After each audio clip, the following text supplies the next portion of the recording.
6:05 p.m., 6:05 p.m. So we will begin class. From all accounts, you've been having a wonderful time with your facilitator, Ms. Theo Morrill. And she's also been giving us quite a bit of feedback as well. So unfortunately, it's bittersweet because today is the last session with Ms. Morrill. On Thursday, we actually begin our journey on financial literacy. So please soak in as much as you can in your food safety sessions. And please try to be attentive and engaged. So thank you once again for coming in and sacrificing the time. And I will now give to you the floor.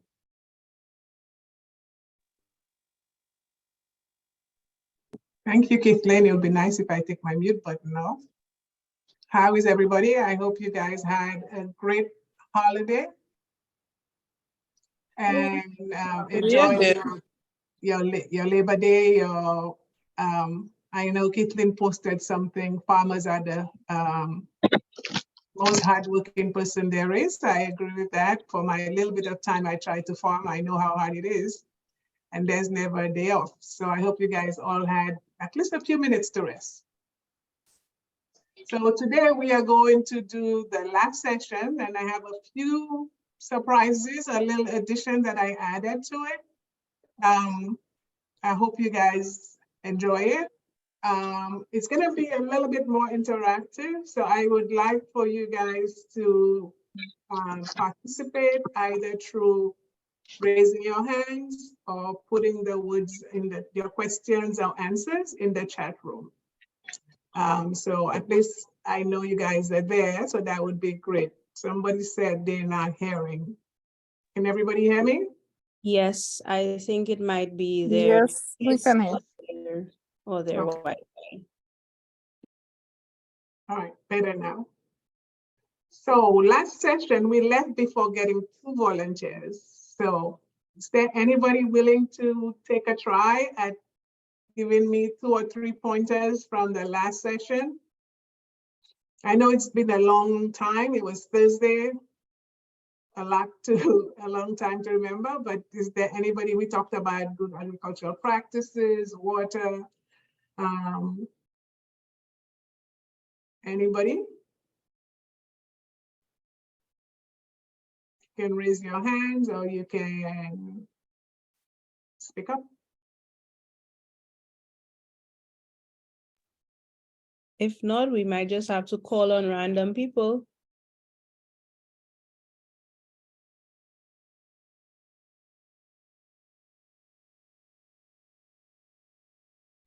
Hi, good evening. Sorry, Good go ahead. evening. Good evening. I didn't get a chance to do any recapping over the weekend. However, I remembered what really interests me. It was really interesting about, I think, the baking of the manure.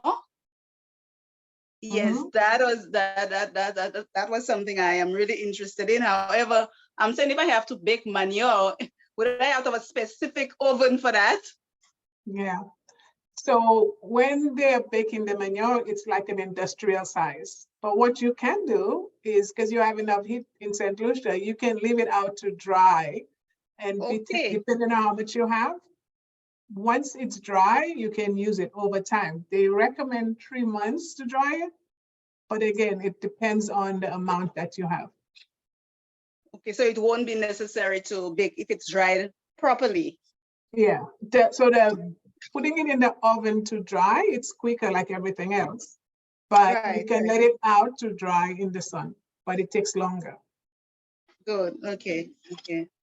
Thanks for that. You're welcome. Anything about the ice? Anybody remember why ice was good?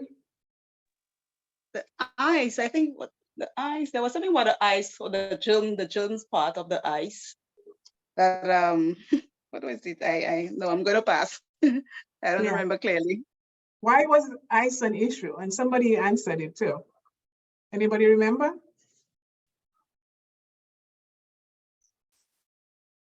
One more volunteer, ladies. Don't be shy. there's still bacteria. Ice is just water, ordinary water being put in the refrigerator. So it still carries bacteria if it's not filtered or if it's not, I guess, that done properly. So there is still bacteria there. That is correct. And bacteria can survive freezing.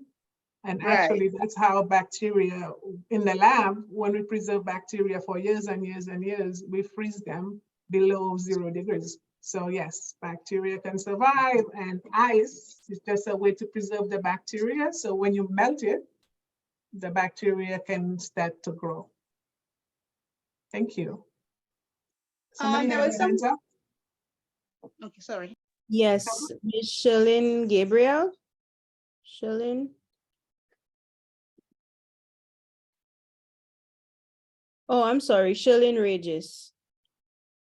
Shalyn, you Yes, have it. I just raised my hand to answer the question, but it was answered already. Would Okay. you like to give a shot at volunteering to do a little recap?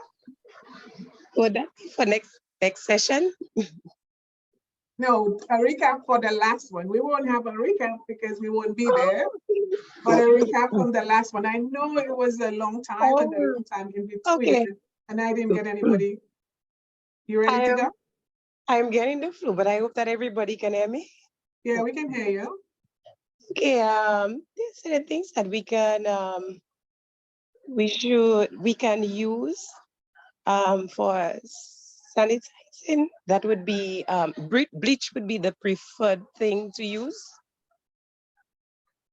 Yeah, it's not the preferred, but it's the most proven one to be Right. effective. So the vinegar and the other ones, we're not saying it's not The most effective. We're effective. saying, right, the bleach is the one that has data to actually show how many bacteria it can kill and how effective it is. So the vinegar and the other ones, although they might be effective, but there's not a lot of data to show that they are.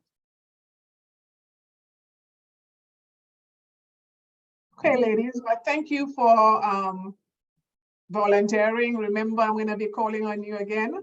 So, Sorry, we have one more hand up. go ahead. Anna, you can go ahead. Good afternoon, everyone. Another topic we spoke about was water safety.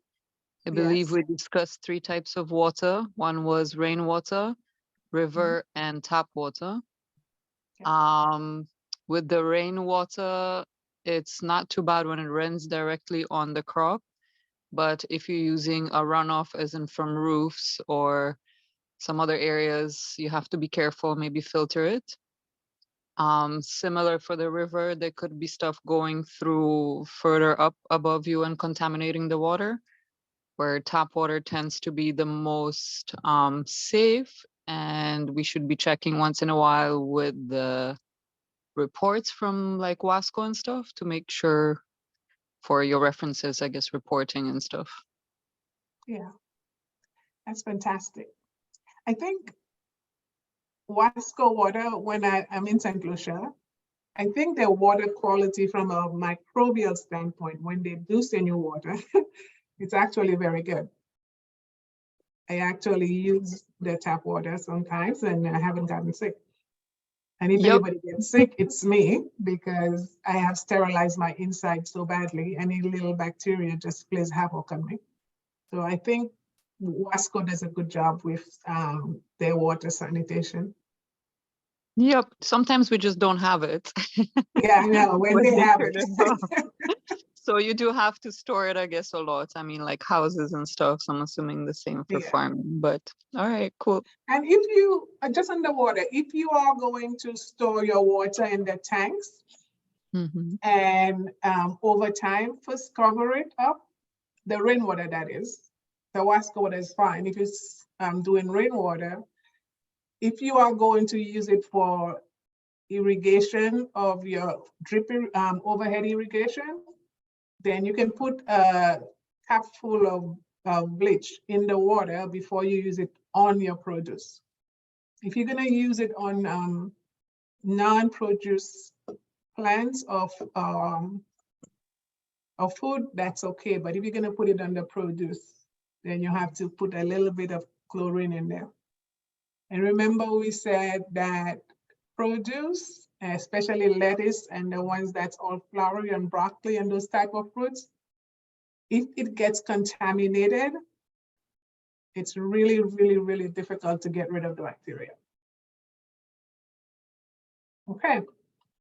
Well, thank you, ladies. Hopefully everybody's up and about and ready to go for our last session. Kathleen, if you can go to the first slide. Yes, ma'am.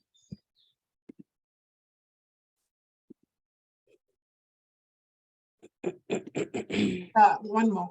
Go back. Go back one. Okay. So today I changed the menu a little bit. So I added some more in there. So I added GMO, gluten, and then if we have time, which I left a lot of time in, I'll give you an overview of HACCP. And I know there's some people that does agro-processing. We'll do a little discussion. And even though you're not doing agro-processing, an awareness of it would be great, I think. It doesn't qualify as a HACCP certification. This is just an overview. Okay. Now, GMO and gluten and foreign supplier verification, they're not specifically food safety and even organic. So in those cases, we'll talk about food safety, but it doesn't change that much. So this is a little bit off of the food safety topic, but it's a awareness part of it, a bonus too. Okay. Kathleen? So what I'm gonna do so you guys can be ready, I'm gonna announce the topic, the first 3 topics. I'm gonna ask a few minutes for you guys to tell me either through raising your hands or putting it in the chat, your take on when you hear organic, what does that mean to you? So either hand raising or put it in the chat. What does organic, when you hear organic, what do you think of?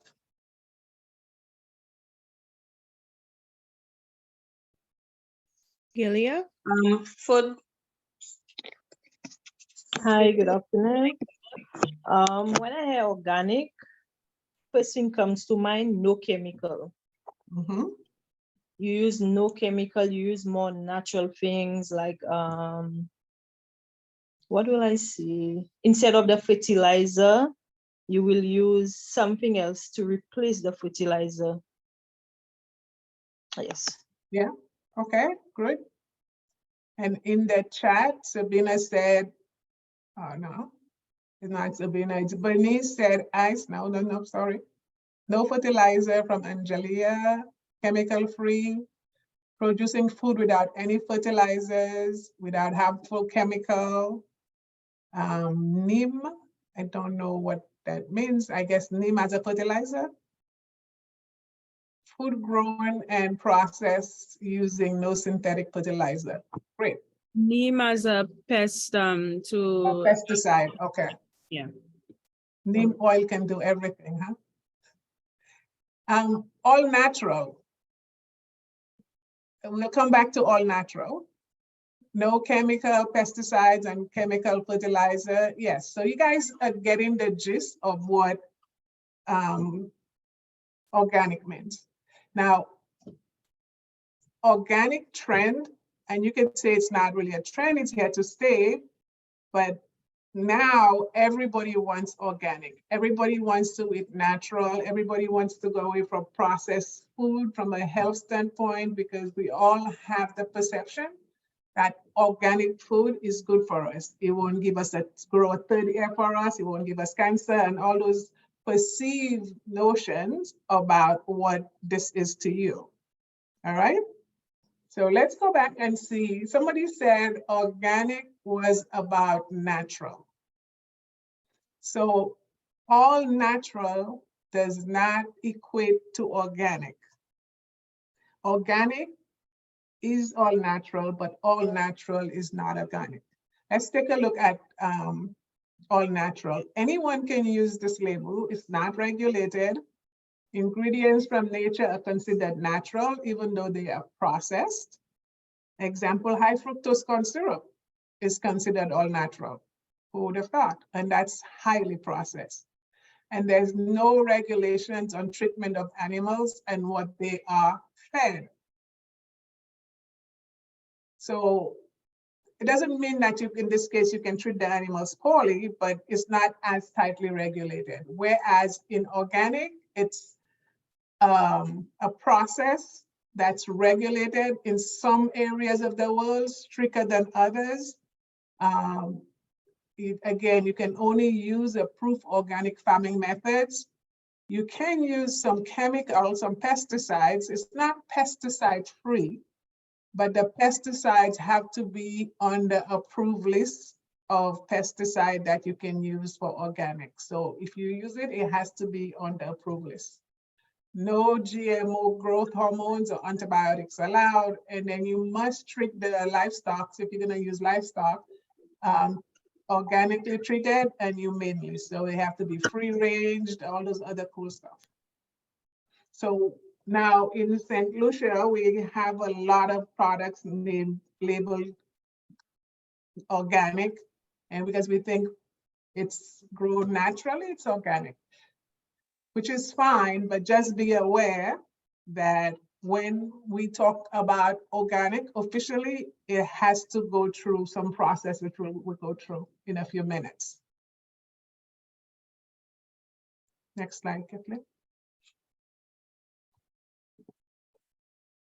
So organic farming. So again, you guys answered all that question. Its crops, pests, weeds, and diseases must be controlled primarily to management practices, including physical, mechanical, and biological controls. Okay.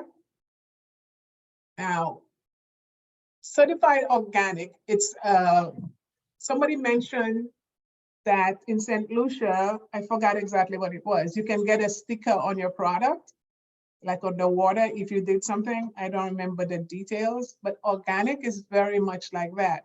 So if you are in the US, in Europe, in Australia, each of them have a sample that you can put on your food, which means it's been certified organic.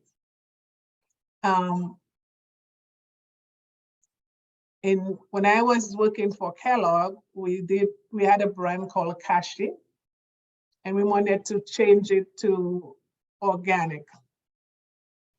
And literally, the auditors would come in every time to make sure that we were following the process before we got organic. So the verification of getting that label is really, really strict. So if you have product on the market, at least for the US, that's not organic but has the label, then that's that can be a problem. So one of the crop standard, one of the things that really makes it really challenging to have an organic farm is that you have to prove that that land where the product, whatever you were growing, has no prohibited substance for 3 years. So you can't have any pesticide. And that can be a burden for most of the developed countries, because if they're already using pesticides, or even if not on the land, but adjacent to it, that you have pesticide. We know we have bananas in St. Lucia, and we went crazy on pesticide in bananas. So that, I think, can be challenging if you are trying to grow and trying to prove that. Again, in St. Lucia, I don't think there's anything that says you have to have this to get to call your product organic. But if you are growing food that you want to send overseas in an area where they have strict organic standards, you will have to adhere by those. So again, in organic, the soil and crop nutrients must be managed through crop rotation and cover crop, tillage and cultivation practices. So organic is not new. It's like what we used to do 100 years ago before we knew about fertilizers. So it's going back to that way of before we had machines, before we had all of those things. Next slide. Next slide, please. You can click a few times. So here's another one. In addition to the 3 years, organic seeds must be used for your products to be called organic. And that is very, very difficult to come about. So there's some exceptions based on the food type, but you have to get it approved by the body that's going to certify you. So let me ask a question. Can you get organic seeds in St. Lucia?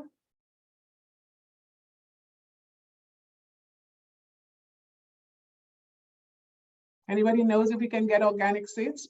Can you purchase organic seed in St. Lucia?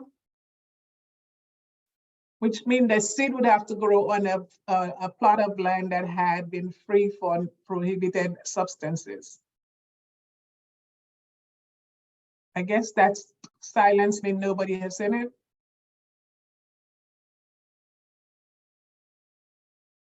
Not only no usage of pesticide, you have to order them, okay?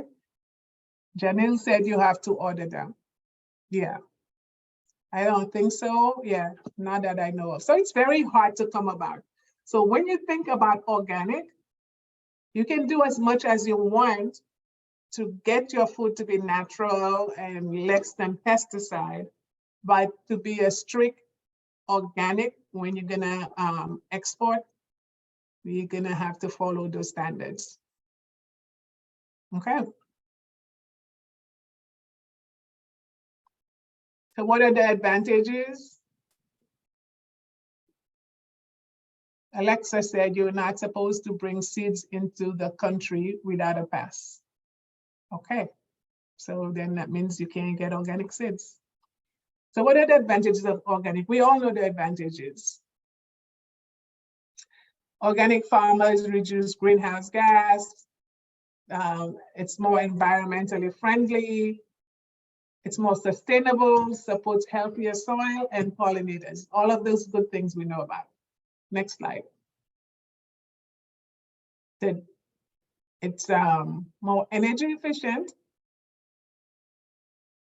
It's more energy efficient because you are not gonna be using a lot of the equipment, no chemical resistance to pest and disease.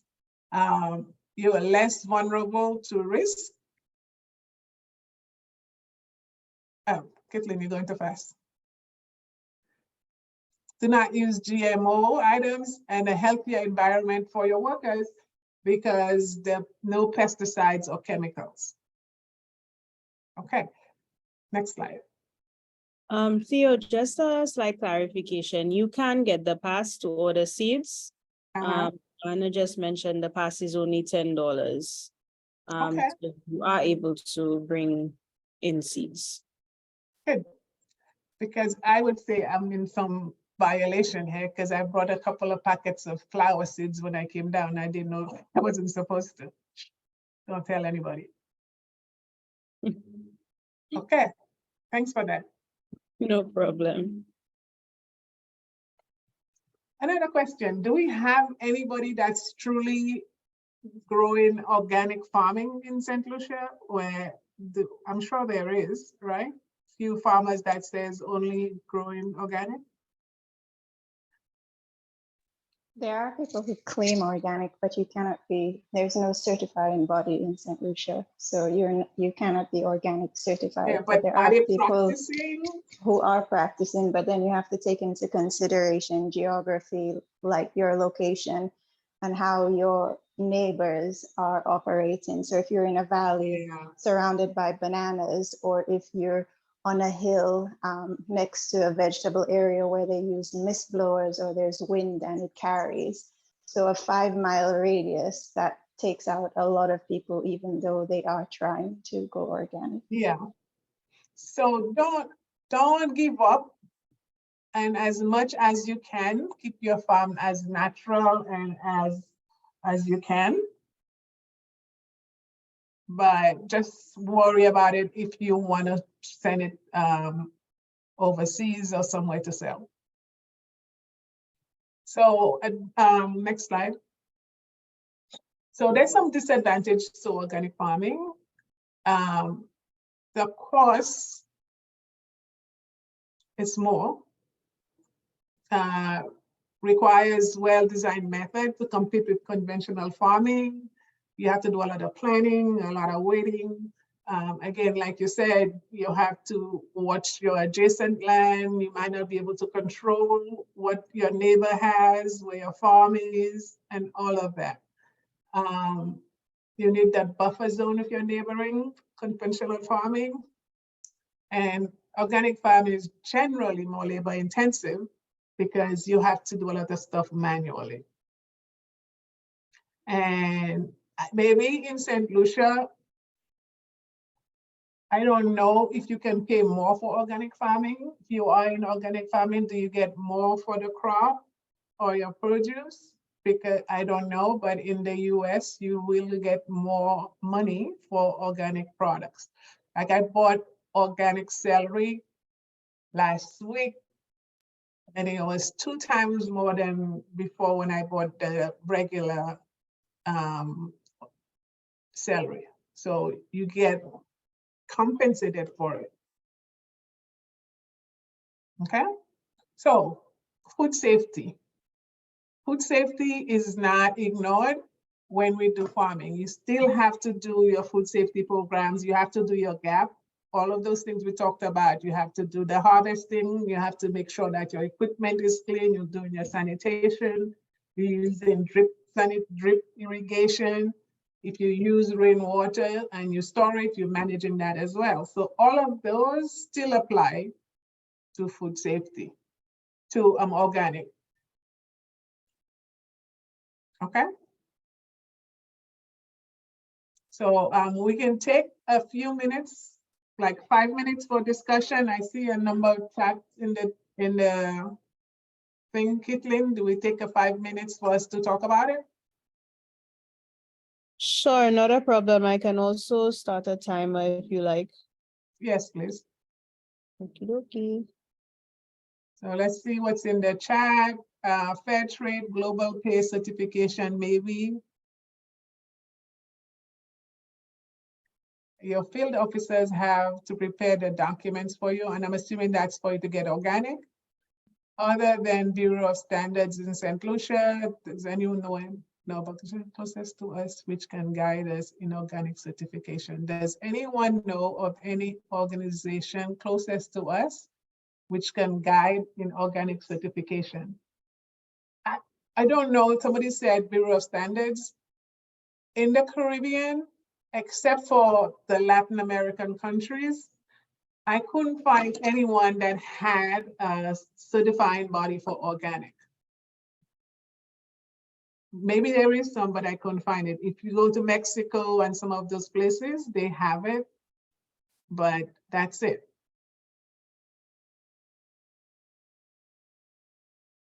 Okay. Hi, Yeah. good evening. Hi. My name is Deepthi. I'm actually not a farmer yet, but I'm really interested. This is my favorite topic and my pet peeve in St. Lucia because I mean, I've been here for quite a while and been going to the open market every Saturday. That is my one thing I go. I don't miss the farmers market in the local market.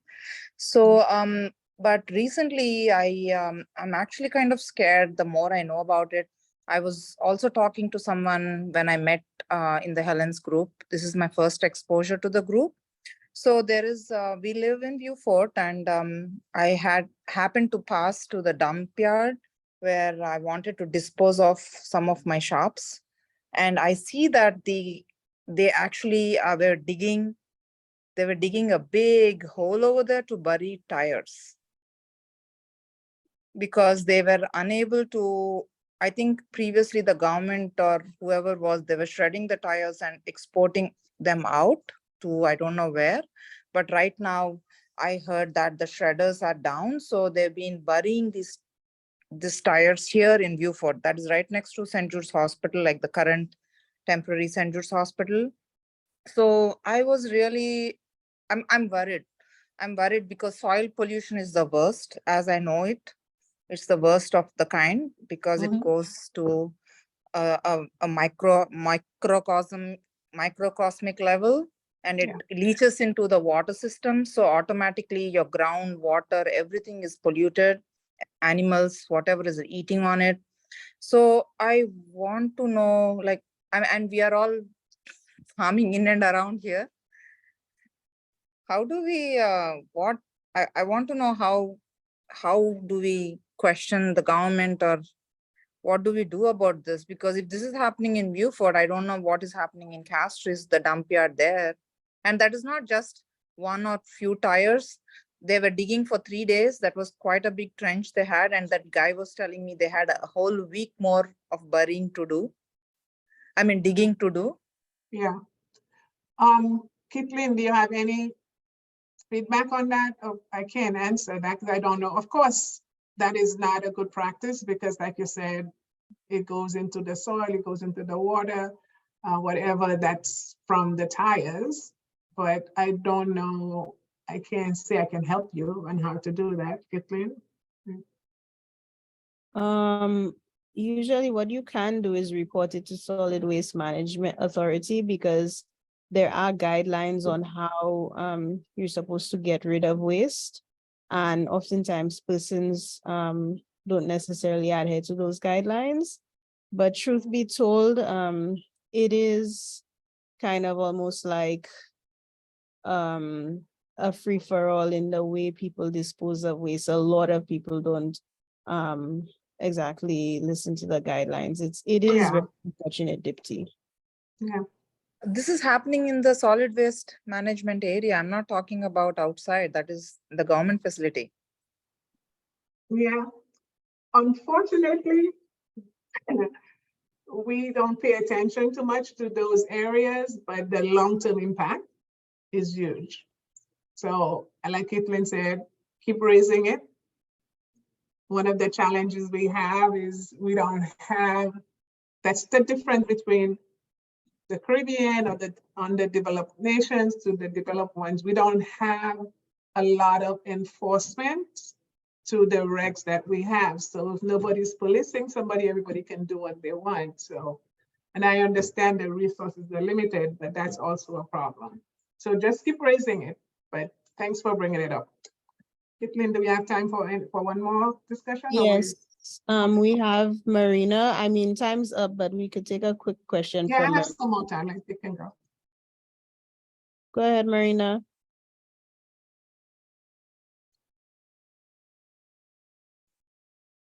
We can't hear you. Hi, Marina. You're muted. Yes. Hi.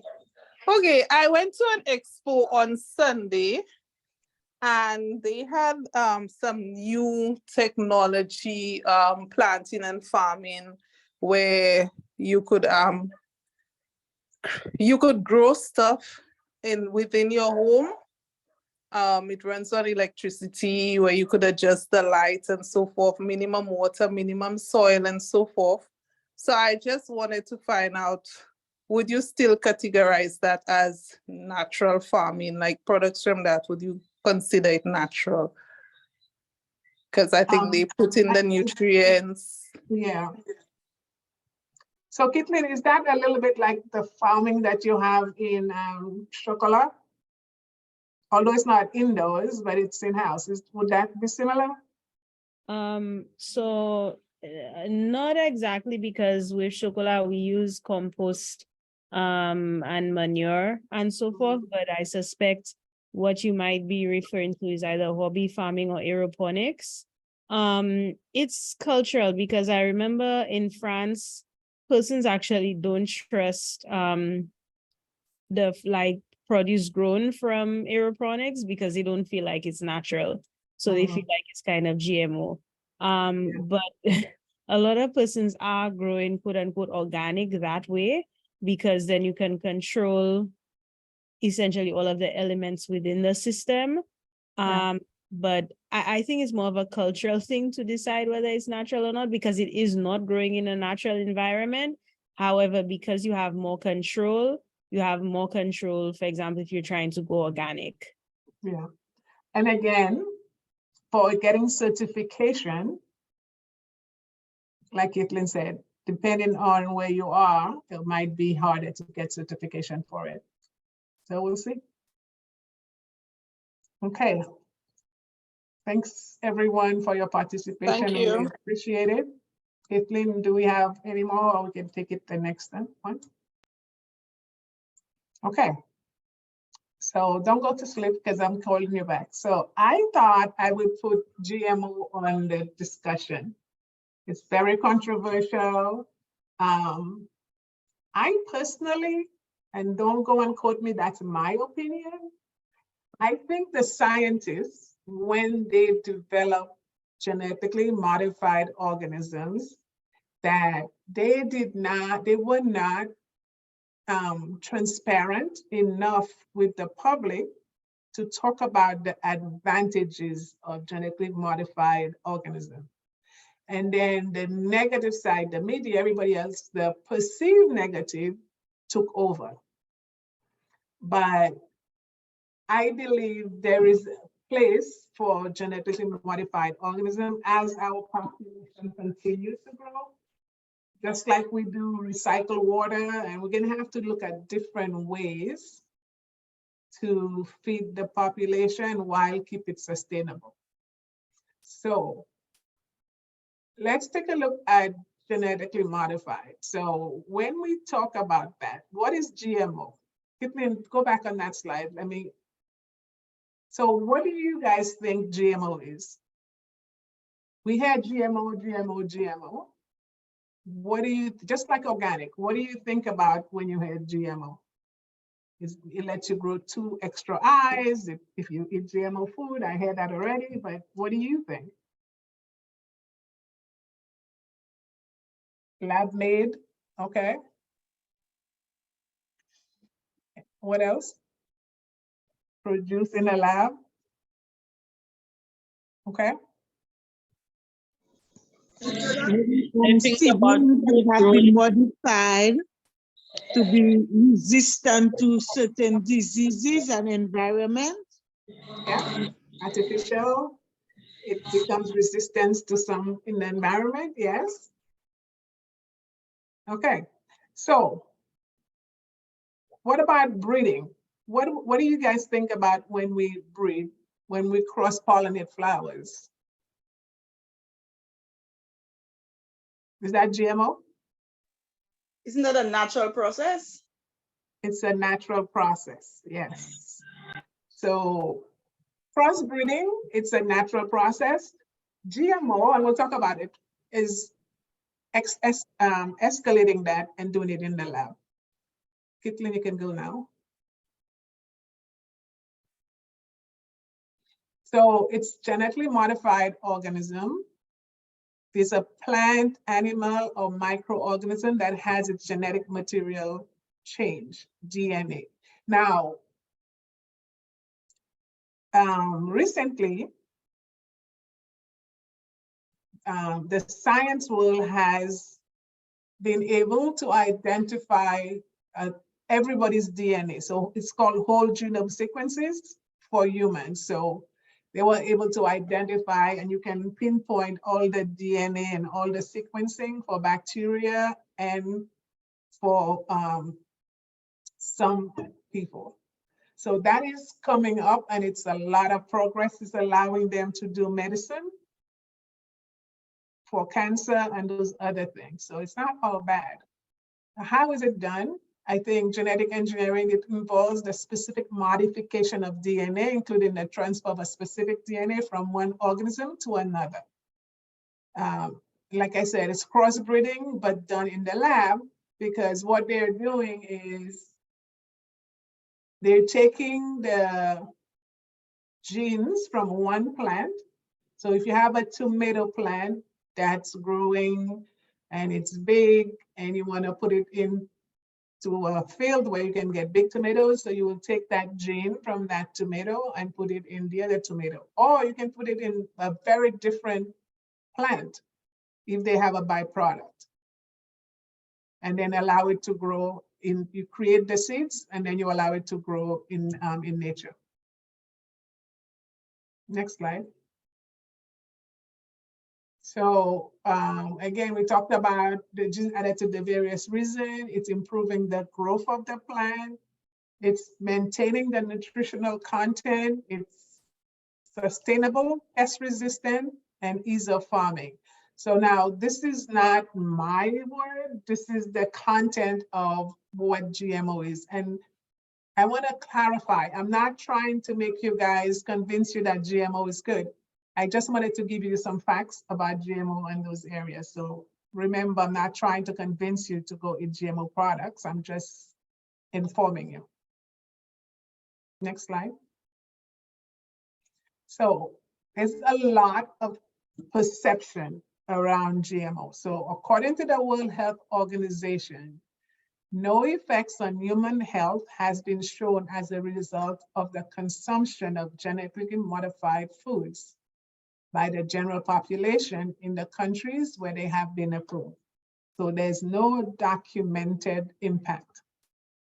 And again, we don't have long-term studies, but what they have now, there's nothing that says it's a problem.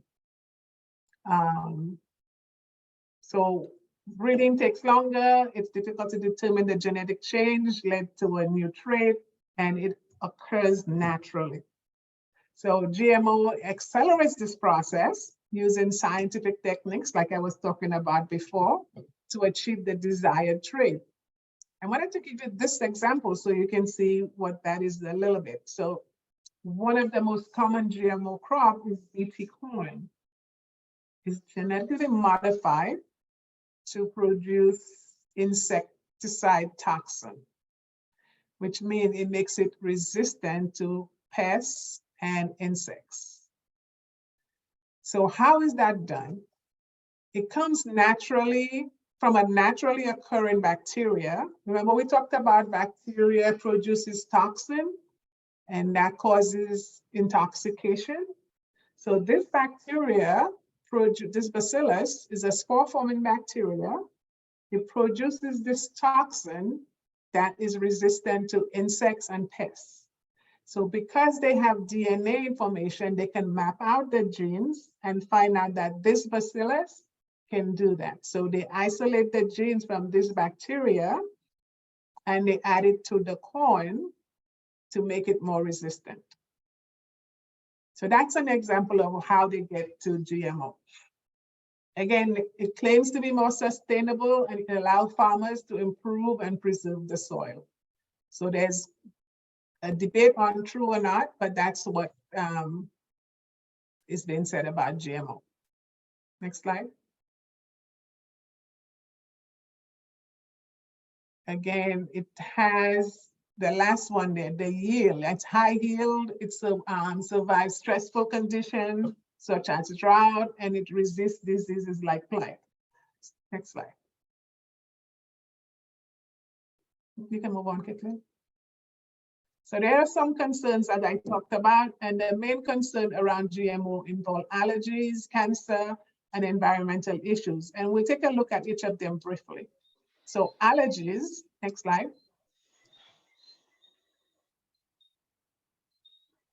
So there's no reports of allergic reaction to GMO foods currently on the market, just like who said. However, how did that come about? Next slide, quickly.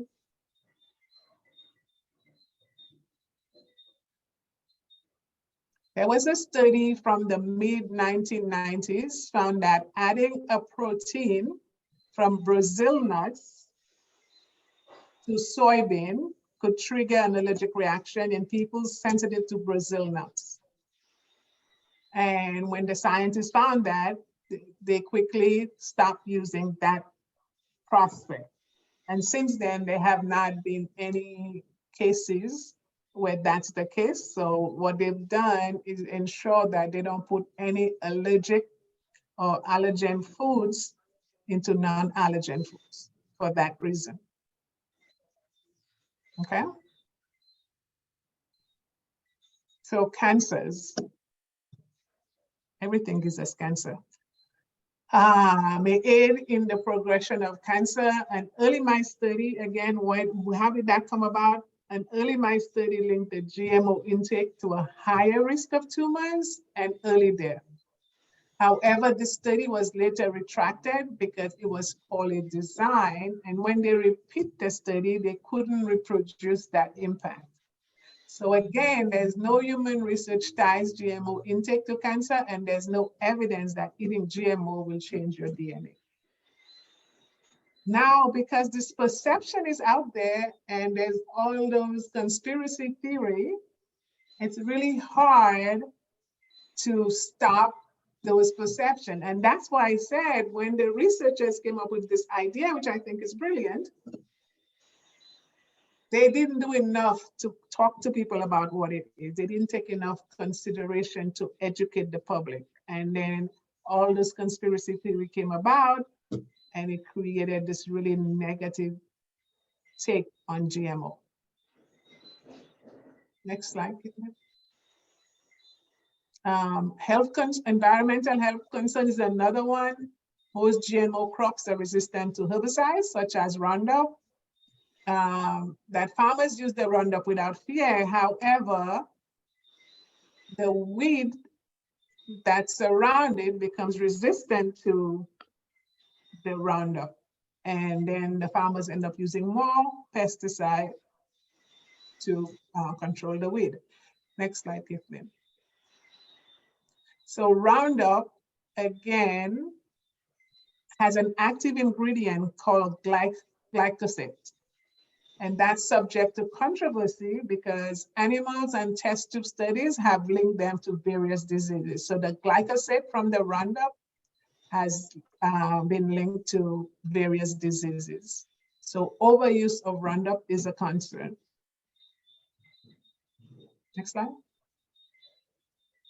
So in general, there has also been concern that pollen from the Bt crop may negatively impact the honeybees, which then impacts pollination, but there doesn't seem to be any solid evidence to support that yet. So in summary, GMO are foods that have been modified using genetic technique. Most foods in your local supermarket contains GMO ingredients because they're easier and more cost-effective for farmers, which make them cheaper for the consumers. If you eat cereal, you're eating GM. Foods grown in in the US, foods grown using GMO techniques is corn, soybean, canola, sugar beets, alfalfa, cotton, potatoes, papaya, pink pineapple, summer squash, and a few varieties of apple. And I know our import bill is huge, so we buy a lot of those things overseas, and most of them have some level of GMO in them. The US recently passed a law that says if you use GMO ingredient that you have to label it, but that just came out, so you won't even know if it's GMO. So although current research suggests that GMO are safe for consumption, some people are concerned about their potential health effects due to the lack of long-term human studies. So more research is needed. Okay, now is where we take another 5-minute break for questions. So what do you think about GMO? It sounds scary, and there's all those perception about it. Anyone want to tell me about, does that change your GMO perception? Did you learn anything new about GMO foods? We have a raised hand, Sibian. You can go ahead, and I'll also check the chat. Okay, so learning about the GMOs from you gives me the perspective of when you gave the example of the white moths, which transitioned into black moths due to the exhaust. To me, it's just nature adapting to the current environment, given that, you know, just doing it scientifically. So for me, I don't see a negative downside to it, unless in the case of in the allergen to combine with something and then getting sick over it. But for me, it makes more sense. And like you said, it was utilized by the media as a negative, but it's actually a really beneficial. Because let's say if you're going to farming and you're growing corns, and then each time you harvest, get half of a corn, it's not beneficial to you. But if you're able to do the pesticides and then reap the benefits, as long as there are not any much negative impacts, I think it's a very good idea. Yeah. For it. Thank you. In the chat, We also have Michaela. Hi. If we're saying that genetically modified organisms, seeds, they're made for pest resistance. I mean, what is actually being used to prevent the pests from causing diseases? I mean, isn't it a chemical? What is the, I think what the word I want to use, the word I want to use on our system? Is it something that's going to be detrimental to our system? So remember the example I gave about the BT corn and how it became resistant to insects and pesticide? Right. So the way that came about, they had a bacteria, bacillus, which produces a spore, and that bacteria produced a toxin that's resistant to pests. So they've identified that DNA in that bacteria, and they were able to isolate that in the lab and add that same, so the toxin or the DNA that produces that resistant toxin, and put it into the plant and grow that plant with that DNA in it. That plant then took over that gene and now it became resistant. So that's an example of how it is. They're not taking different things. They're looking for an animal or some other animal that has that trait or plant and then transferring it. So that's what's happening. Okay, understand. Okay. Thanks for that. Thank you. Great. Any other hands up?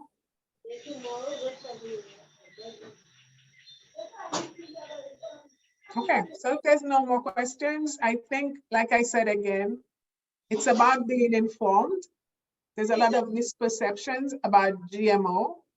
So the more informed we are, that's what Helen's daughter is about, and taking that Ag-cademy is to help you guys have a broader perspective of things that impact your farm. We have one question in from Sylvie in the chat. What are BT crops? So BT crops, corn, BT corns, and it's a crop that's been, the DNA has been modified to make it resistant to pests and insects.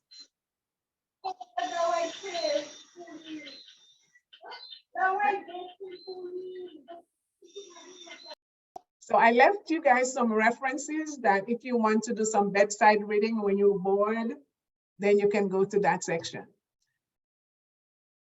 Next slide. So gluten is another hot topic, just like, kissing with a second. Just like organic and GMO, gluten, when gluten came on the market, I remember I was working for Kellogg in the lab on cereal, and the CEO said, I want a gluten-free cereal. And because everybody wanted gluten-free, that was the thing to go. And then we told them they couldn't get a gluten-free cereal because of what it would take to get a gluten-free cereal. The equipment was too old, they couldn't clean it, it was too costly. Unfortunately, one of the marketing people lost their job over it because the CEO went to the board and said, yes, I can give you a gluten-free cereal, and they didn't deliver. But it's not that they couldn't do it. The cost that it would take for them to clean that line and to separate it was cost prohibitive. So gluten is here to stay. So I wanted to give you guys a brief overview of what it is. Next slide.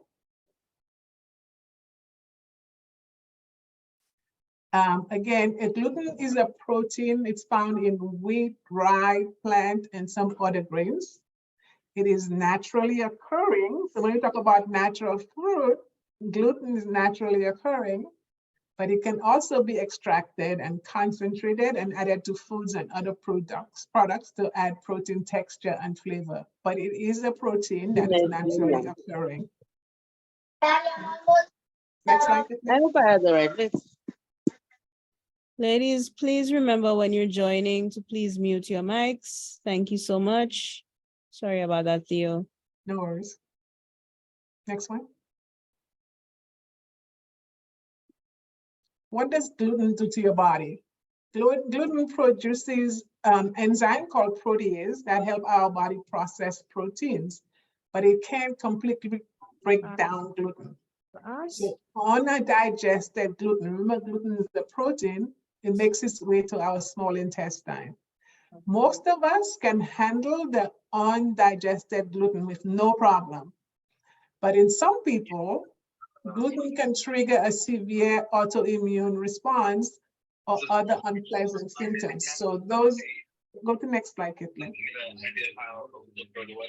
You guys, you need to mute, please. So what are those people? Those people are people that have celiac disease. My nephew has celiac disease and he cannot take gluten-containing food. So an immune reaction to eating gluten, a protein found in wheat and rye, eating gluten-contains food will trigger a response in the small intestine of people who have celiac disease.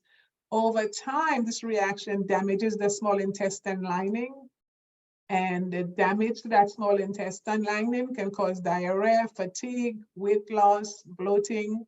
So that's where gluten is a problem. For celiac disease, those people cannot process it and it creates a problem. But for normal people, it is not an issue. But everybody is on the wagon, I need to eat gluten-free. Now there's gluten sensitivity. Some people will say, I feel bloated when I eat gluten-containing food, which is probably true, but it's not as damaging as somebody who has celiac disease. And like I said, my nephew has celiac disease and we have to bring his food for him no matter where he goes because of that. And he has it really bad. So the problem with everybody getting gluten-free food is the celiac patients that really need the gluten-free food cannot get it because other people who are not celiac disease, that have celiac disease, are buying the food, and the people that really need it don't get it. Next slide.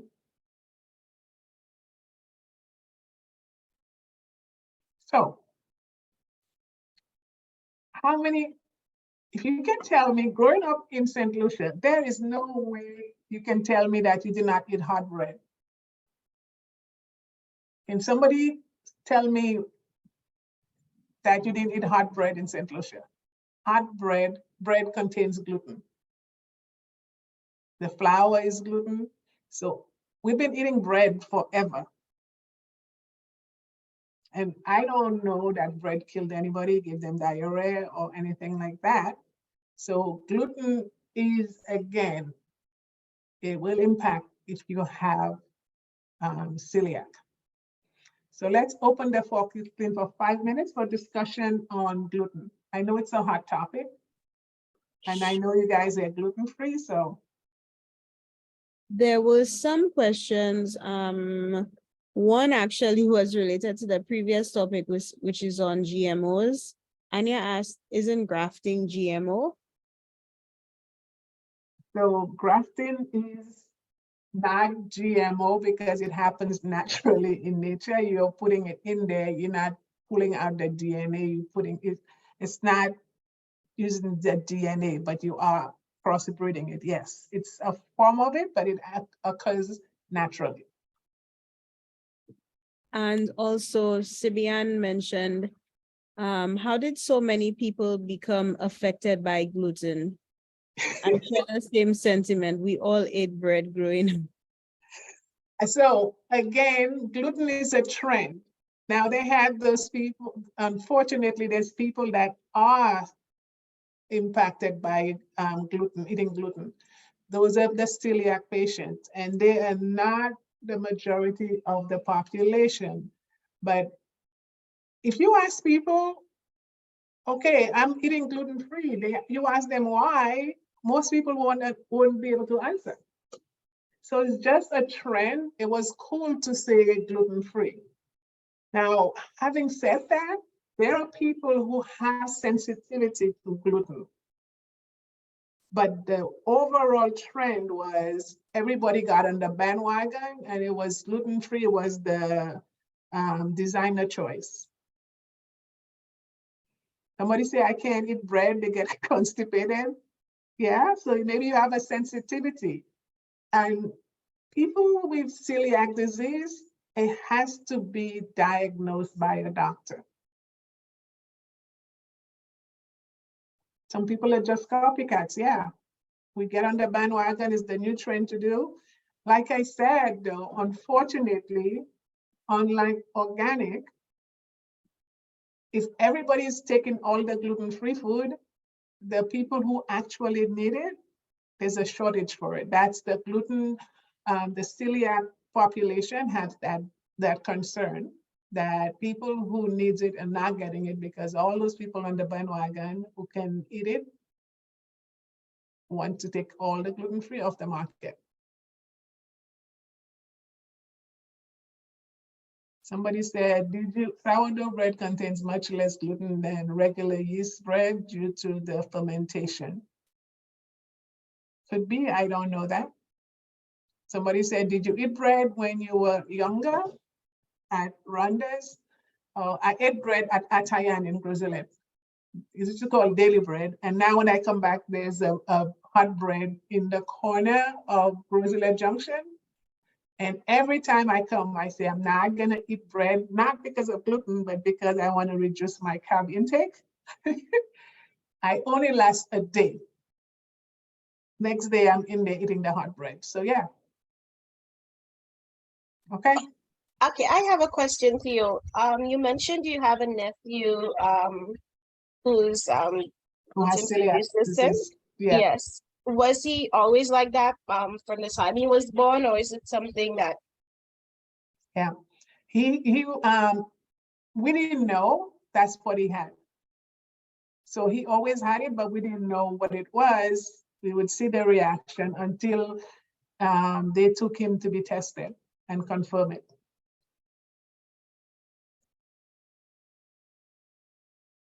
Okay. Good. Thanks, guys. Kitlin, move to the next section. So again, food safety certifications. So this is not gonna cover certification that you need for St. Lucia or for Leeward Island export. The certifications I'm gonna talk about is for people who want to export food to the US, okay? So if you guys wanna know about the certifications, I think Roycelyn, I tried to reach out to you, but I don't think you were available. But you guys will have to find out on a different level what's required, which you probably all know already, but if you don't, go to the Bureau of Standards. Okay. So you can click on a couple of those. Yeah. So certifications, basically what that is, it's a governing body that will come to your facility, create an audit. The audit normally lasts a week based on the size of your facility or your farm. So good agricultural practices that you have to, it's not mandatory in most cases. It's voluntary, but it is the producers or the people that you're selling for. So if it's a Marcy said, I need you to have FFSC 2200, then you have to have that. In the US, when you send food to export, most of the people bringing in food have to have some level of certification. So I will tell you, all of the companies that buy food from suppliers, so even though they don't buy food, but when I used to audit suppliers, I wouldn't even talk to the supplier if they didn't have some level of certification. So they needed to have the basic certification. They already had HACCP and they had all those other things, but we needed a third party audit to verify. Again, it's checking the checker and it's verifying that you are doing what you're saying you're doing. And then we would go in and audit. But if you don't have that, we won't even talk to you. Same thing for if you want to ship the food to the US or to other countries. Each country have different requirements. In this one, I'm going to tell you it's focused more for US, but each country have their different requirements, so you'd have to look it up. Next slide, Kathleen.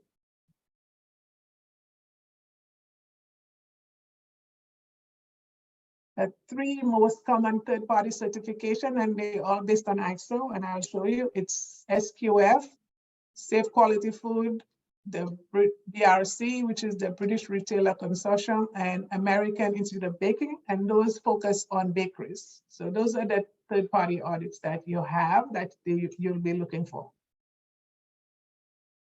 Next slide. So here's the list of the various ISO audits. So there's the ISO 9001, and that is internationally recognized, and it deals with your quality management system. So that's for people who have agro-processing or manufacturing fruit. So like, what's his name? That makes the paper, Baron. Baron would have to have some of those to show. ISO 2200, again, it's for safety management system for the entire supply chain, whereas the first one would just manage your quality systems. This one would manage your total factory. And FFSC, it's a broader one, but it's the same thing. And like I said, BRC will focus on your HACCP. So you don't have to have all of them, you have to have one of them based on what your customer is asking you for. So because of all the recalls we were having and food poisoning and food recalls going up, and after a Jack-in-the-Box incident in the US where tons of people got sick and died from eating improperly cooked hamburgers, President Obama passed the law called the Food Safety Management Act. And what that is, it went away from HACCP does after the fact. So you have to find the hazard and you deal with it.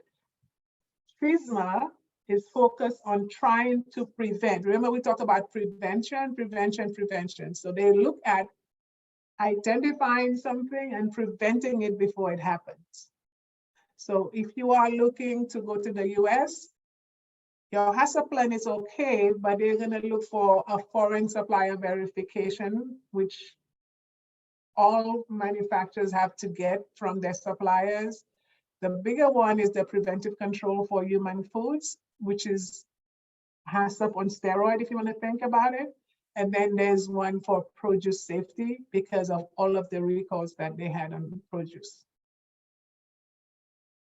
So, and I have a list of it for you down in the reference where you can take a look at all of them. Now, agricultural water, again, that just came out for the produce, and the produce industry is up in arms because they have to go through this whole process to show that the water that they use is free of contamination. And it's not, it's very, very detailed, very similar to what we were talking about.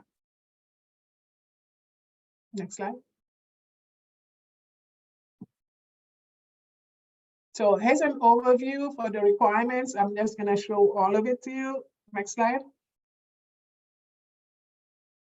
So you have to have a registered facility if you are going to sell food in the US. So let's say Malika has a factory making CMOS shakes or CMOS powder that has to go to the US. Before she can sell that product to the US, the factory has to be registered and get a registration number to allow her to sell food. Most people will use, because it's so complicated to get this paperwork, most people that's exporting food, they will use an agent to handle the US communication that will obtain all the required permits, because it's very, very intensive. You can do it yourself, but it's easier to pay somebody to do it. Most people are using that. Next one.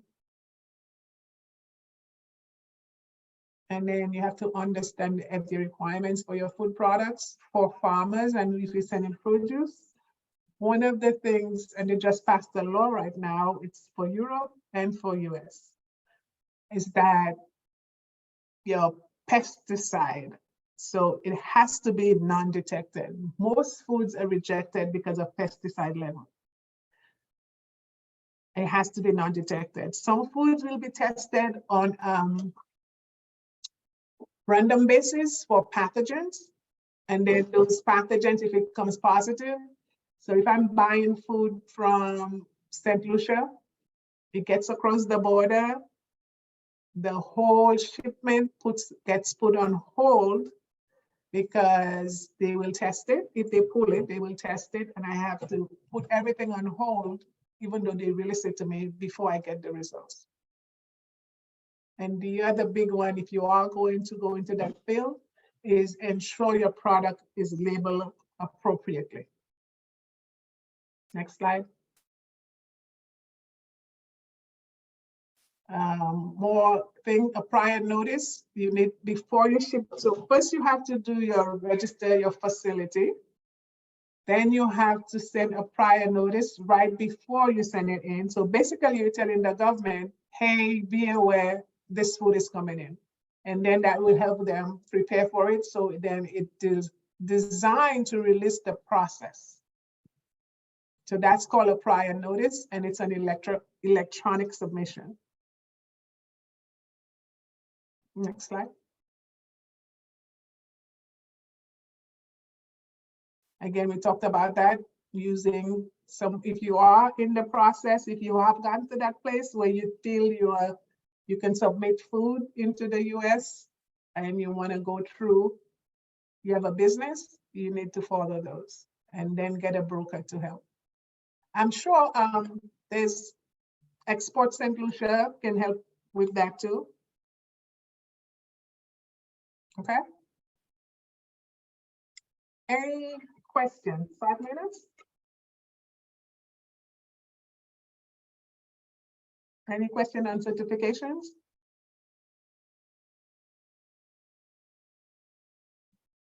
So for your GAP that we went through, the GAP audit, that's not a certification. If you are aware of it, to be GAP certified for your farm, you would have to get a certified third-party person to come in and audit. And the audit is literally 27 pages long. They go through everything.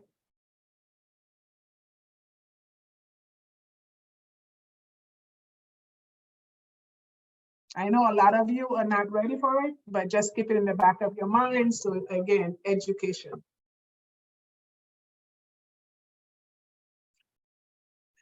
Sina, where can those certificates be obtained from? Again, you can get it from a lot of places. You can go on FDA website, you can go on the agent website, and you have to go, depending on where you're shipping it, you have to find out what they want and you'll get it from there. So Latin America, and it's like the Caribbean, when we used to make food in Mexico and we want to ship the food to Brazil or to Venezuela, each of the countries had different requirements, which was a pain to deal with. So one person said, I want to test on salt, which didn't make any sense. The other one say, I want to test on the water. The other one say, I want to test on this. So certifications is country dependent. as well as company dependent. So you have to go through that area. I also put a link in there for you in the back last page of this presentation where you can get some certification information.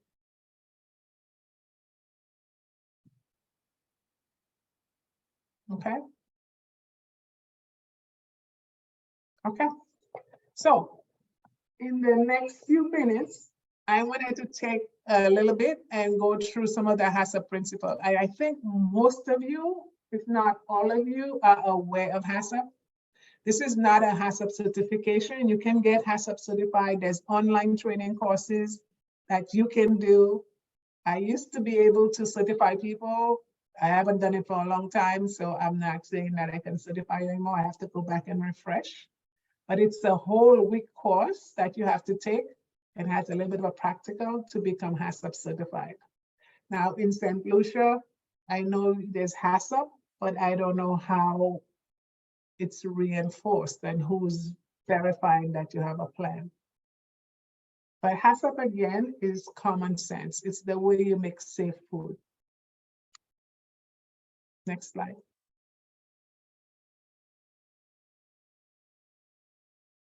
So HACCP, hazard analysis critical control point.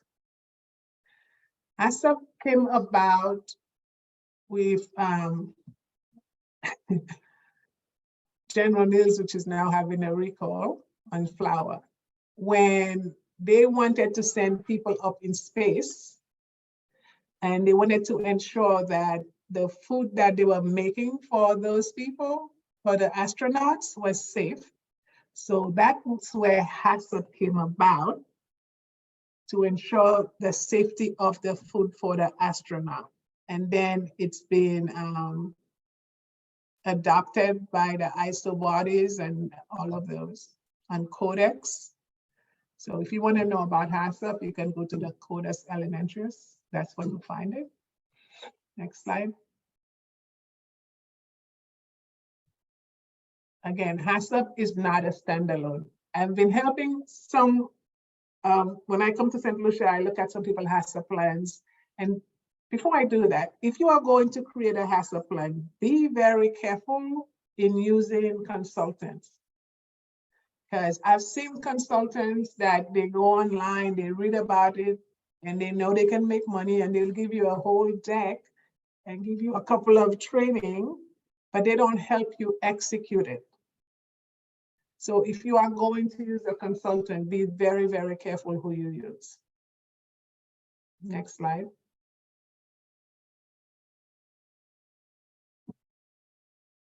So remember, we talked about food safety hazards. So all of those things I'm talking about, it's about food safety, except for the three we talked about: organic, gluten, and GMO. Those other ones are talking about food safety, not food quality. Food quality is degrading the quality of your product. It looks like texture. Food safety, the food can be perfectly fine, but it could be contaminated with one of those three hazards. So when we talk about HACCP and the certification, it's focusing mostly on food safety, not quality. So like we talked about, hazard can be naturally occurring in food environment, or mistake during processing and harvesting, or it could be that people see the hazards and they don't report it and they hide it. Like I told you guys earlier, in the Peanut Corporation of America, the owner and his son went to jail because they were having salmonella in the peanut products, and the HACCP plan was telling them they had salmonella, but they did not report it. So they just got the results and just kept shipping product. So now they're both in jail. And actually the owner was pretty funny. One of his defense was he didn't know what he was doing because he had ADHD. He actually said that in court. So you can see what kind of person he is. Next slide. Okay, we talked about HACCP is focused on prevention of problems that could lead to foodborne illness or injury. Very different than, and it's very narrow as opposed to the food safety plan, which is from the beginning of the process, from fork to table. It's applied to the fruit chain from farm to table, but for most farms that you have to do the gap. You don't have to have HACCP for your farm. You need gap. That's the equivalent. Now, if you are creating a HACCP, if you have a farm, and then on your facility, you have an agro-processing plant, then you have to have HACCP for the agro-processing side of it. Next slide. So might hear about prerequisite programs. Remember we said HACCP is not a standalone document. For HACCP to work, you need prerequisite programs. It's a range of programs that are necessary to set the stage for HACCP-based system. So think of the prerequisite program as the foundation of the house for HACCP to work. If you don't have those prerequisite programs, then your HACCP is not gonna be effective. So let's look at some prerequisite programs. What are some prerequisites?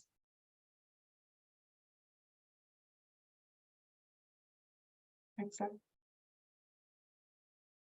So facilities, production, equipment, cleaning and sanitation, those are all prerequisite programs. Okay. Next, Caitlin. Thought I had a different list. Yeah, chemical control. So let's go back on facilities. When you look at your facility, if you have a manufacturing facility or even a shed or where you're doing it, your facility has to meet the requirements of the floor, no cross-contamination, your air, your sanitation, your bathroom, all of those has to be in place for you to be able to get a good HACCP plan. Pest control, you have to worry about that. Chemical control and cleaning sanitation is critical. Next one.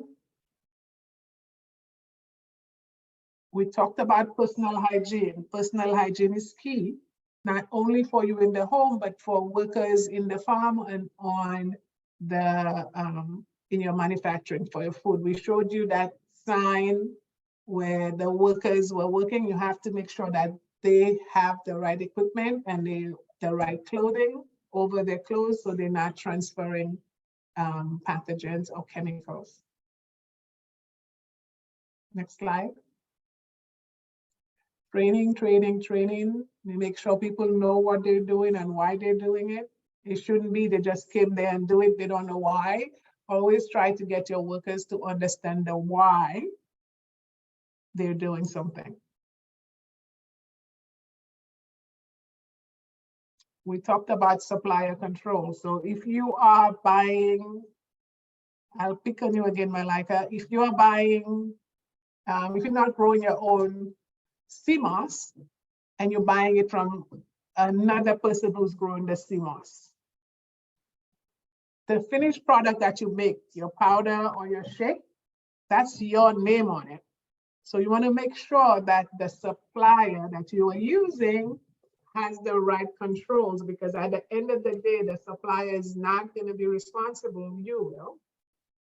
And if you're a supplier too, you have to make sure that you have those controls in place. A lot of problems we see is from suppliers because you don't have eyes on the supplier. You're relying on them to tell you, and you're relying on audits to help. So supplier control, when you start being agro-processor or manufacturing food, your ingredients, you have to make sure that there's no food fraud or there's no chemicals in the food. There's no allergen cross-contamination. Next slide. Specifications, so what color you want it, but mostly those specifications, it's about how much bacteria that you can allow. Now, for salmonella, it's 0. You can't have any salmonella. For E. coli, you can have up to 10 because not all E. coli is pathogenic. So there's different levels that you can put in. You have yeast and mold, you have a number on that. So you have to have specifications if you're buying ingredients to know what's in there. And again, we talked about traceability and recall, even though there's not a mandate for traceability and recall, as you do your farming, whether it's on farm or agro-processing, get in the habit of having documentation of what came what and what went out where. So you having a log of everything that you are doing.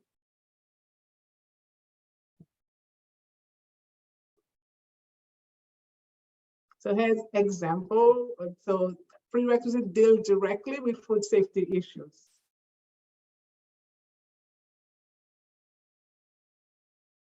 You can click it.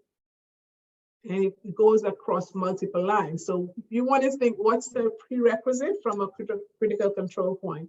So it goes across, if you have 2 lines, the sanitation is the same for both lines, right?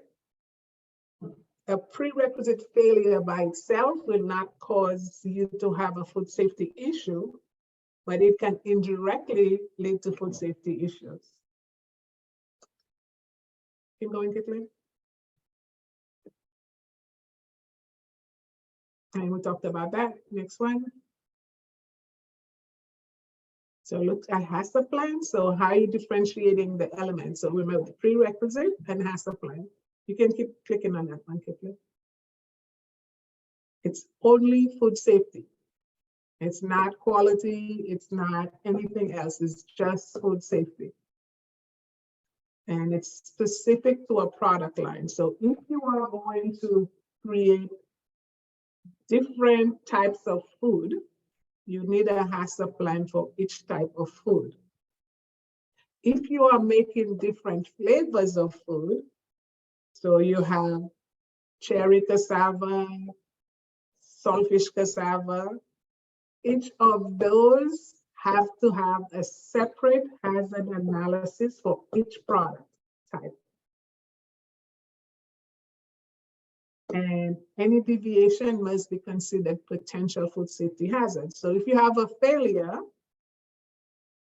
then that must be a hazard. I'll give you an example. When we started doing HACCP, we had a huge recall for foreign material. It was, people were complaining because they were getting pieces of metal in their food. And when we went to investigate, that's when we just started doing HACCP. We found that the screen that was supposed to be taking our foreign material, it basically wore off. There was nothing left. And so we went back and talked to the operator and we said, what happened? Why didn't you stop this? But he showed us his log. He was writing it and he literally wrote, there's a hole in the screen. The next day he said, the hole is getting bigger. And he literally wrote what he saw, but he never followed up when it was too late, which caused a huge recall for the company. So again, training is important, what they're doing and why they're doing it, and also having somebody to double check. So what's hazard? Example, a glass from the light fixture. So if you have light fixtures above your food stream, that's a hazard because it can cause glass and cause injury. And a control for it would be, keep clicking. You have to have either shatterproof light or in some cases, put a shield under it. And metal fragments from equipment have a magnet or metal detector to prevent it. So those are examples of hazards when you do your hazard analysis and some of the controls that you need. Again, remember, this is a bonus for anybody who's in agro-processing or thinking about agro-processing.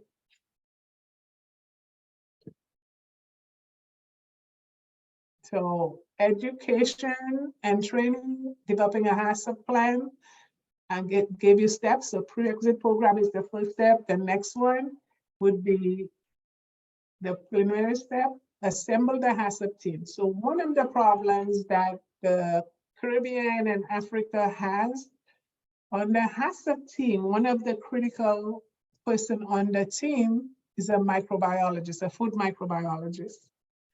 And most people don't have a food microbiologist. And so that's very hard to combine. So most people are using consultant for that. So here's where I make a pitch for Kitlin as a bonus for taking part in that class as Helen's daughters. If you have a HACCP plan, I'm a trained microbiologist, and you have some questions I can help with, you can work through Kitlin and I will take a look at it as a bonus for participating in this class. And then the HACCP principle, there are 7 HACCP principles that you should be aware of. Conduct the hazard, determine a critical control point. A critical control point in HACCP is an area in your system that if it fails, it will cause a food safety hazard. So go back to the screen that I talked about. That screen was a critical control point, and the failure on that screen led to a recall, right? Temperature is another critical control point. If you have to cook your food to a certain temperature, and if you don't meet that temperature, it will cause foodborne illness. That's a failure. Again, you have to establish critical limits. What are the limits that you must meet? So the temperature can be 165 to 170. Anything outside that critical limit is a failure. Monitoring procedures, monitoring it. When you find it, what's your corrective action?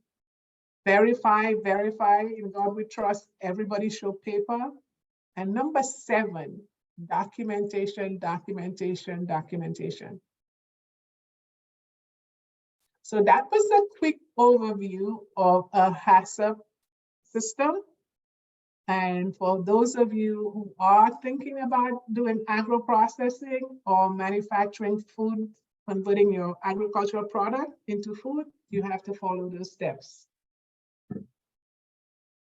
And if you're just doing farming, then you follow good agricultural practices. Now, this is all I had, Kitlin, I think.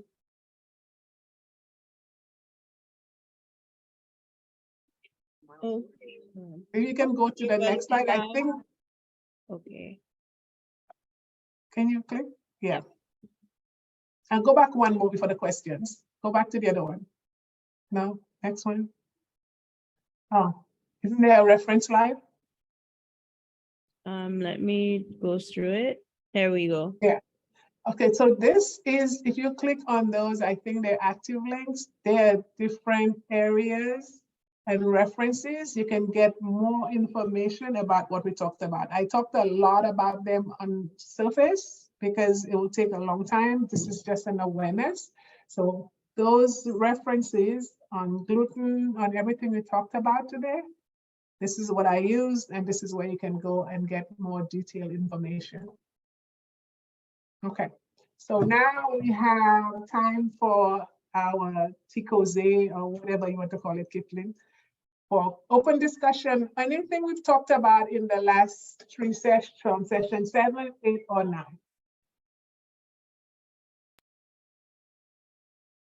Any question, any feedback, anything that you guys are seeing in St. Lucia that's different? Oh, excuse me, my battery is not connected. So ladies, we have about 20 minutes for questions. As you know, this is your last session with Ms. Morrill before we move on to financial literacy. So please take advantage of these 20 minutes now or forever hold your peace. Also, I just want to remind everyone, if you can just use the raise hand function so that we don't have persons talking over each other, that would be wonderful. But if you can just try to ask as many questions, now is the chance to. Thank you.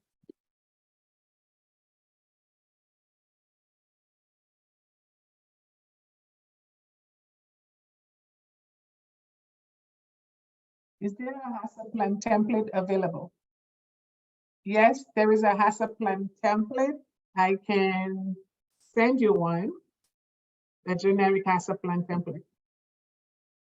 That is Anja. Yeah.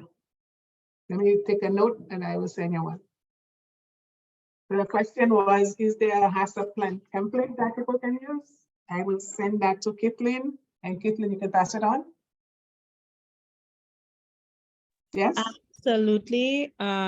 We will be sharing the presentations at the end. So by tomorrow, ladies, you should be receiving all the presentations that Theo has gone over. And yes, Theo, if you share the HACCP plan template, we definitely can share it to the group as well.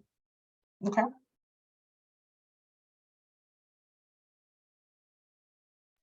Come on, ladies, don't be shy.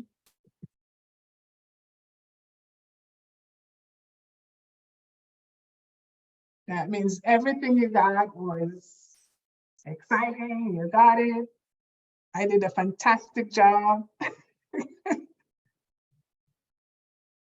Always. That you didn't have to question anything. Nothing shocked you. Nothing you can add or things that you normally see about food safety.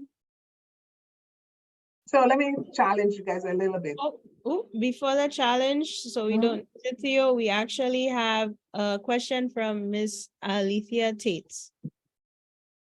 Hi, Theo. I must say what stood out for me was the GMO because, you know, I guess again, knowledge, lack of knowledge. When you hear GMO, one person speak about GMO, you would think it's something bad because you would think, okay, why play with a gene in a produce to, you figure it'll alter it or it will make it not as healthy or nutritious. For example, well, what I gather or what I do know about GMO products is that, it's, for example, let's use tomato as an example. If it's genetically modified, then it could resist, say, winter or cold or rain and etc. But when I did school, when we talk about nutritional facts, in my time when we spoke about GMO, I guess because of the lack of knowledge, that's not what was taught to us. Once we hear GMO, we assume bad. So you highlighting it again, it did resonate with me, and I think I appreciate you discussing that. I think it was an eye-opener or a refresher for me to get a better understanding of it. Yeah, thank you. Again, perception, a lot of perception, and it's just about us being aware. Thank you. Any more questions? Let me check the chat. Oh, just comments saying you absolutely did an amazing job. Indeed, you did a fantastic job. Thank you. There's a question from Anya. I am in the process of removing wheat and gluten from my facility. Can you recommend a product to test and confirm GF, gluten-free, after deep clean? Is it possible to clean rather than replace all utensils and equipment? Yes. Very detailed and good question. Remember I said that when gluten came on the market, that Kellogg wanted us to join the bandwagon and have a gluten-free cereal. By the way, they have it now. But the challenge that you have is some of the equipment cannot be cleaned to non-detect. So I'll find the information for you on the test that you use. It's like a test strip, some of them, that you have to determine non-detect. It's like an allergen kit, same thing. And it's non-detectable, no amount.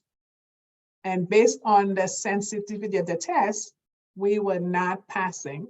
So can you clean it? Yes, if you have equipment that is not corroded, or you have stainless steel equipment and you don't have nooks and crannies, because you have to look at the nooks and crannies like bends that's not creating a harborage point.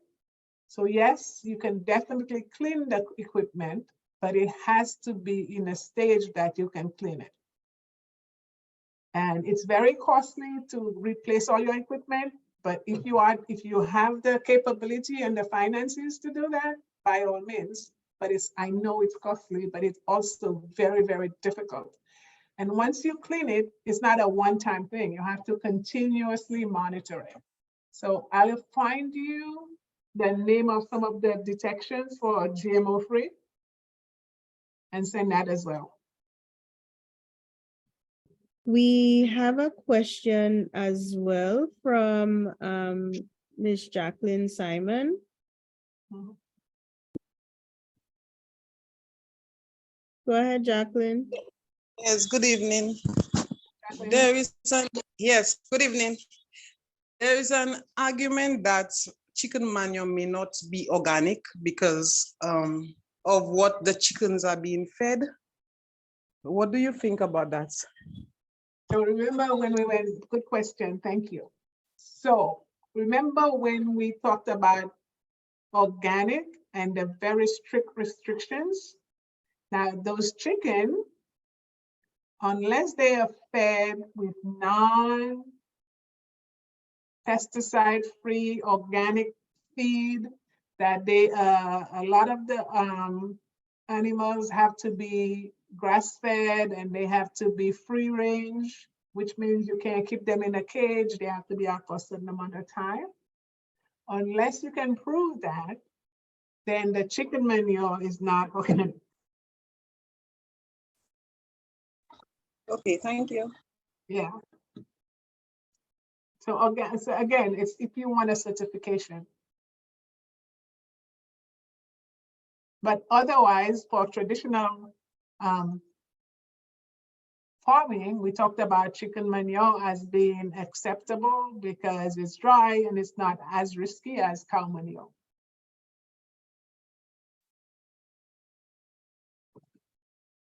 There's oats contain gluten because you have regular oats and then you have gluten-free oats. Yes, oats contain gluten because you have grains, wheat that's used to make the oats and it's mixed in, so yes. That was Shivani, Justin.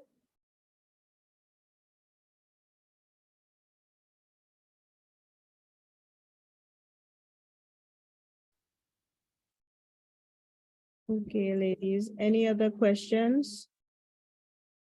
I have one.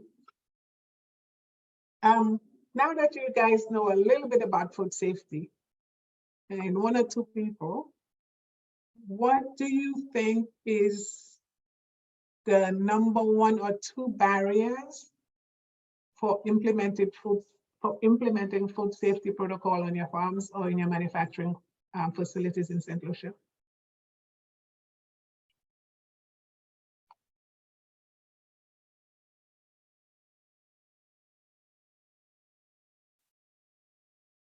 No problem. We can. Sorry, can you please repeat? I did not hear clearly. So now that you know a little bit about food safety and HACCP and good manufacturing practices and GAP, where you are currently in St. Lucia, I would say, what are the number one or two barriers that gets in your way of implementing those protocols? What barriers are you currently facing that would get in the way of implementing food safety protocols?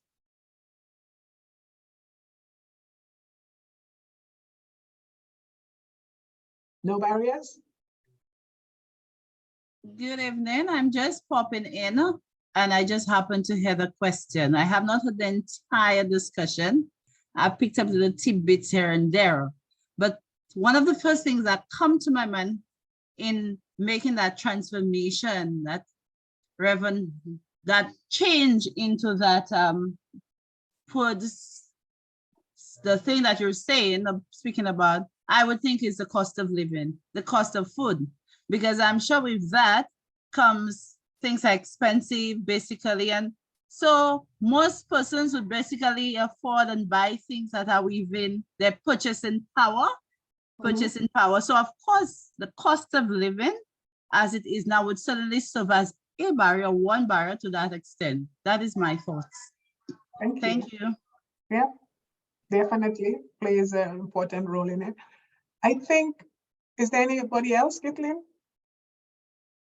So I'll give you my take on what I think, and not just St. Lucia, that's a barrier to adding food safety and why most people don't want to do it. One, we don't think we have a food safety issue because it's not reported.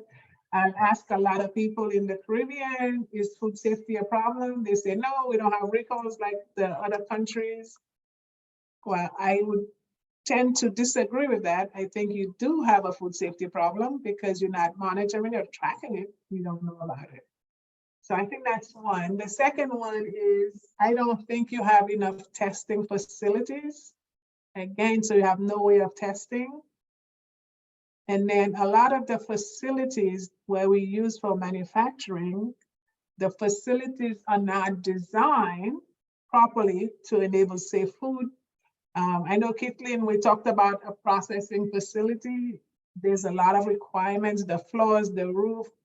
And it's not just the Caribbean, we see it across the place. We go to factories and the floors are cracked, the roof is wounded. So I think some of those create barriers to adding food safety to your plants. And I told you in some of the areas you can't use same equipment for one thing and the other. And again, cost comes into play because maybe you have a small farm and you cannot afford to have two different pieces of equipment. In that case, you have to make sure you wash it and sanitize it so you can use it, but that adds time. So those are some of the barriers that I see when it comes to implementing food safety in the Caribbean and the developed countries. And again, somebody said it's easy to get away with diligent practice. I forgot that one. There is nobody to verify. So we have policies. I know you have to pay for it, but there's no verification. Nobody's coming back to check that you are doing it. Okay. Well, let me summarize. I want to thank all of you for taking the time. I know this is hard and it's difficult and it's long to sit in and listen to the sessions. And so thank you for participating and being available. And what I want you guys to think about is one or two things, a key takeaway, because it's a lot of information. Go back and look at one or two or three key things that you can take, that you can apply. We went through hygiene in your kitchen. Are you going to do something different when you cook chicken, for example, if you're not already doing that? When you go grocery shopping, are you going to do something differently? Are you going to wash your countertop differently? Or when you go outside and you buy outside, are you going to think differently? On your farms, what are you going to do differently? So everybody that's in that class, there's something there for you. Think about what little piece you can do. And like I think I just said, don't think about the whole thing. Think about little pieces that you can take away. The second point is, as you go through those courses, I encourage you to link them. Because the beauty of this program, you guys are very fortunate that Caitlin puts together, and which is, I think, one of the best thing is you have a group, number of different items, from food sustainability to nutrition labeling to food safety. Don't think of them as just one. Use your digital journal and create your plan from this document and have yourself an advantage above everybody else. So put them together, all the pieces, and at the end have a full plan for your products. So with that, I want to say thank you. I will see you at graduation and enjoy the rest of your seminars. Caitlin, thanks for having me, and continue the great work that you're doing for Helen's Daughters. Thank you so much, Theo. But before you go off, and it was such an honor and a pleasure to have you as usual. But before you go off, we did have someone with their hand up. So Michaela. I'm sorry about that. I meant to ask this question a while back and it just came to me again. Hydrogen peroxide. I use that a lot, I find, on my countertops or when I maybe clean up meat in my sink, I use hydrogen peroxide because I find for me the bleach is kind of irritating to my nose. So is that a good option? It has been shown to be bactericidal, but it's so toxic that it's not recommended. Wow. First of all, besides it, I used to work, Helen used to have a beer factory, Miller Beer, and they used to use peroxide to clean the lines. And I literally, from the fumes, everybody turned blonde. We were finding people turning blonde because the peroxide was bleaching their hair. So, and imagine the fumes you were taking in. So if you are going to use it, be very careful because of the toxic potential of it. And the amount you're gonna have to use to get to that level might be toxic to you. Okay? Thank you for that. Mm-hmm. Well, Theo, I think our time has come. I want to really thank you so much for all the knowledge imparted. Theo is also very much responsible for putting in all of the resources that you find in our digital journal in the food safety section, along with being so helpful in adding all those resources. We're very excited and honored that Theo is also a board member of Helen's Daughters. And just recently, Theo is also a cover girl. So if you look at the back, she was just featured on a very prestigious magazine as the cover girl for a food and technology magazine. Yes, please, Theo. Let's see. Exactly. So it's just beautiful to see another St. Lucian woman, you know, who has done and is doing such amazing things. And we're just so proud of you, Theo, and thankful that you're able to impart your time and your resources with us. So thank you once again. I know we can never pay you back for all that you do for us. Thank you. It's about helping and giving back, and I enjoyed that most of all. So enjoy, guys. Thank you. Thank you. Have a good night. Thank you, everyone. Have a Bye. wonderful evening. Thank See you. you next. See Thank you you. Thursday. Have a good evening. Good night. Good Good night. night.